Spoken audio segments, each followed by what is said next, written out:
Baik, berikutnya saya akan menjawab atau kilas balik sedikit saja nggih terkait PR poin berikutnya, yaitu himpunan M, N, H, dan K.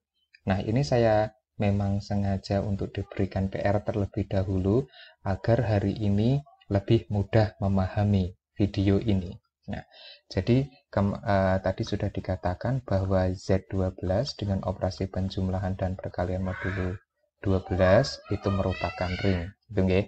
Terus kemudian kita punya M, anggotanya 06. 06 ini juga anggota dari Z12 kan? Nah, berarti M ini sebenarnya subset dari Z12 atau himpunan bagian dari Z12. N juga demikian. 048 merupakan himpunan bagian dari 12. H juga demikian. K juga demikian.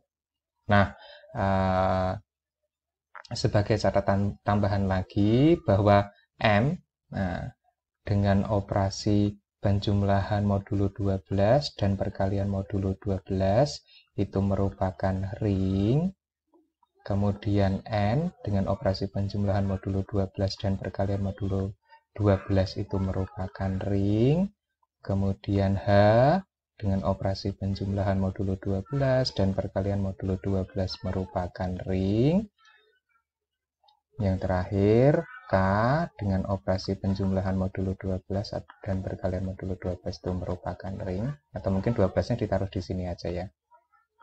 Modulo 12 gitu aja. Nah, MNHK merupakan himpunan bagian dari Z12. MNHK dengan operasi penjumlahan dan perkalian modulo 12 itu merupakan ring. Sekali lagi nggih, MNHK merupakan subset dari Z12, di mana Z12-nya tadi pakai penjumlahan dan perkalian modulo 12. Kemudian MNHK dengan operasi penjumlahan dan perkalian modulo 12 sebagaimana induknya, yaitu Z12. Z12 pakai operasi penjumlahan dan perkalian modulo 12. MNHK sebagai subset dari Z12 juga menggunakan operasi penjumlahan dan perkalian modulo 12. MNHK merupakan ring. Nah, dengan demikian MNHK baik M, N, H, dan K itu merupakan subring dari Z12 dengan operasi penjumlahan dan perkalian modulo 12. Gitu ya. Jadi kenapa MNHK dikatakan subring dari Z12 dengan operasi penjumlahan dan perkalian modulo 12?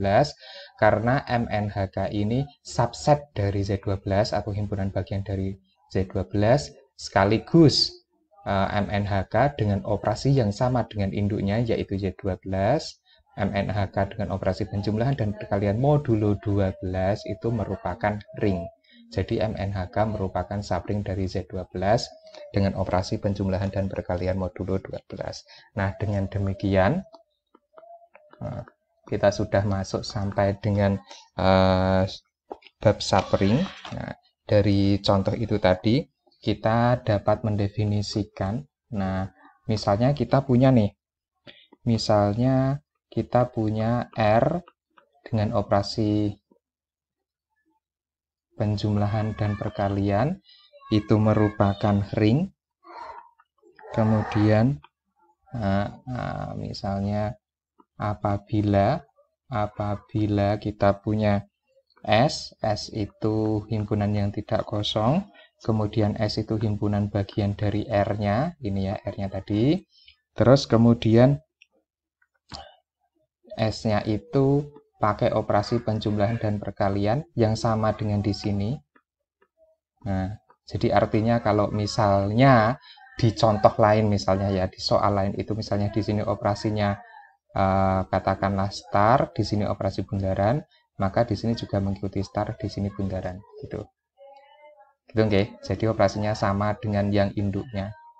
Nah, S merupakan subset dari R, maka operasinya S mengikuti R, gitu gampangannya.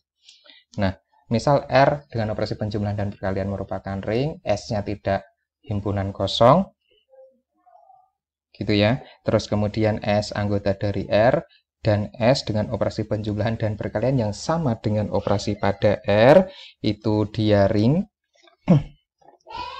Syaratnya ring ya, tidak apa-apa beda warna, maka dapat dikatakan bahwa S merupakan subring dari R. Subring atau anak ring, anak gelanggang, sama saja.